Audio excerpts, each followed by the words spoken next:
every time. We don't do no cap. Report only facts. What's going on there, everybody? Boss Britt checking in. Happy Wednesday. It's time for that good weekly evaluation, man. Unfortunately, this week it was a terrible week, to say the least. It's been a lot been going on. To add on to, us being in quarantine and us having to deal with COVID, we're also still dealing with the lives of innocent Black people being taken at the hands of our police officers. So that's what I mostly want to really focus on today, because I feel like it is our job as influencers, as podcast hosts, as promoters. If you have a following, period, it is our job to use our voice to speak on things that are just simply not right. You know what I mean? Whether you're into this type of thing for Black Lives Matter or not. And, I feel like it's important to always speak on things, because right is right and wrong is wrong. So recently, over the past week, we dealt with another, like I said, killing by a man named George Floyd out of Minneapolis. Up to date, the officer has actually been charged with third-degree and second-degree murder. But right now, people are, super upset, as they should be, because, we're just simply tired of having to even go through this. On top of that, the arrest was not even made immediately. So, right now there have been a bunch of protests going on, a bunch of riots going on. Minneapolis is going crazy. They burned down the whole police precinct. And a lot of people have different views on it. And, everybody is entitled to their opinion. But I feel like at this point, it is time to fight back and speak for what we know is known as injustice when it comes to, how they're dealing with our Black men and our Black women. We've also been dealing with trying to get some help in the arrest of the officers who killed a woman by the name of Breonna Taylor.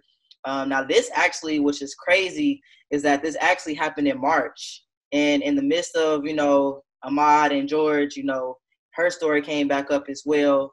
She was basically murdered in her home by officers who basically just started shooting without letting her know who they were, or without any acknowledgement of anything. When they walked into her home, they just started shooting, and she was shot 8 times, and no arrests have been made in her case.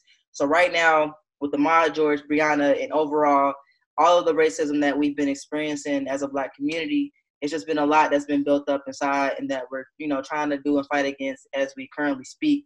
Yesterday we had the blackout, which is basically everyone staying away from social media to try to show these platforms how much our culture really has an influence on a lot of the money that they make off of us, because it's a fact.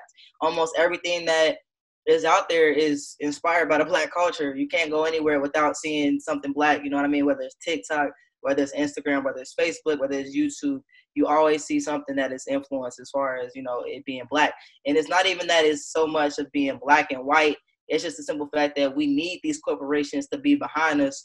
If you're going to make all this money off of us, when things go left, we need you to also keep that same energy. You know what I mean? We need you to speak up and fight, and help us fight against this racism that we're facing. Because when everything's going sweet, y'all love taking our money, y'all love taking our ideas, y'all love working with us and making money off of us. But when we truly need you, you're not there. So that was the whole purpose of the blackout. I definitely took action in that, you know what I mean? Did not post, anything as far as social media. But on top of that, protesting has also been going on around the city.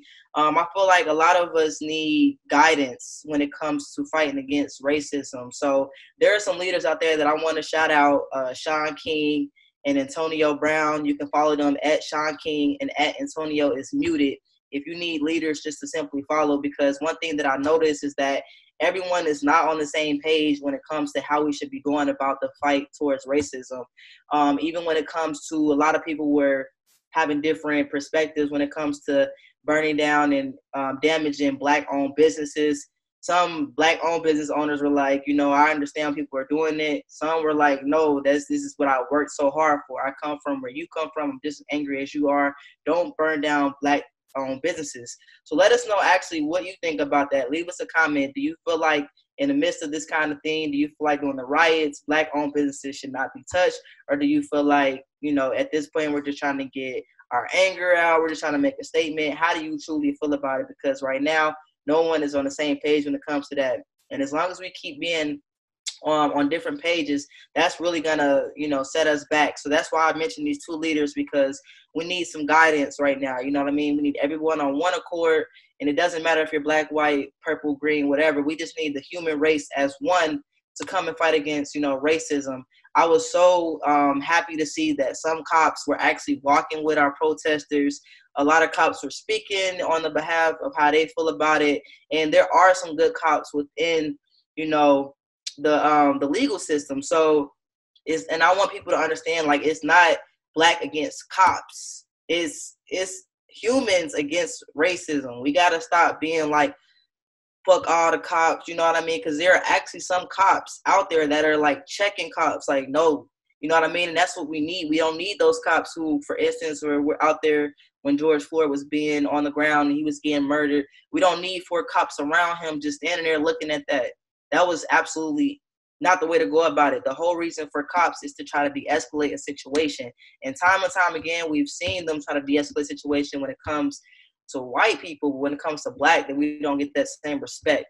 So I would say, salute to all the cops out there that's actually being a good cop, actually de-escalating, actually not doing anything to harm anyone, whether they're black or white, you know what I mean? Just not taking an approach with so much of an aggressive force, but just really just trying to de-escalate the situation and doing your best as an officer. I want to give a major salute, because right now the good cops, they're not getting any recognition, but I have seen it, you know what I mean? I've seen these people take knees with us. I've seen them walk with us. It's not black against cops. It is humans against racism. So we need to be able to understand that. I also want to give a big shout out to Kurt Franklin and Fred Hammond, man. They did their healing edition of the Versus Challenge, and this couldn't have come at a more better time. It started with Bishop T.D. Jakes. He gave an awesome prayer, man, which was very much so needed. If you did not check that, if you didn't see it, go check that out on the Versus Instagram. That was something that really hit home, and I feel like right now we just need those, positive words. We need more positive out there, period, because even in the media, they're not doing anything but just shedding light on all the negative stuff, and they're not showing anything positive. So I would say for everybody, just focus on all of the positives. Don't focus so much on the negatives, because there is some positive still out there for us. I also saw iTunes shout out and speak, and we need more of this. We've seen iTunes speak out and say, hey, we're completely for Black Lives Matter. We've been seeing what's going on in the media and in the streets. We're totally against it. And I thought that was major for iTunes to make that kind of statement, because you know how many people probably did not agree with that statement. But big ups to iTunes for sticking with us and being there for us as far as when we need the help for fighting racism. All right. So that's really all I have for y'all today, man. Leave us some comments. Let us know what you feel like we can do. Like I said, if you need some guidance and, leaders to follow at Sean King and at Antonio is Muted. These 2 men have been doing an amazing job. And this is just 2 people that I know. So if you know more, just simply comment them there, because we need as many people that we can right now as far as influences towards this help when fighting against racism. All right. So that's all I got for y'all this week, man. Please stay safe out there. Progress Report will be back soon, mid-June. I think we're going to get back live for y'all. But until then, we do have our virtual interviews out there. Make sure y'all subscribe to our YouTube, The Progress Report. And we got a new episode out, too, right now with Lala, Conversation with Lala. Make sure y'all check that out. And, we'll see y'all soon, man. It's Boss Britt checking out. Appreciate y'all. The Progress Report.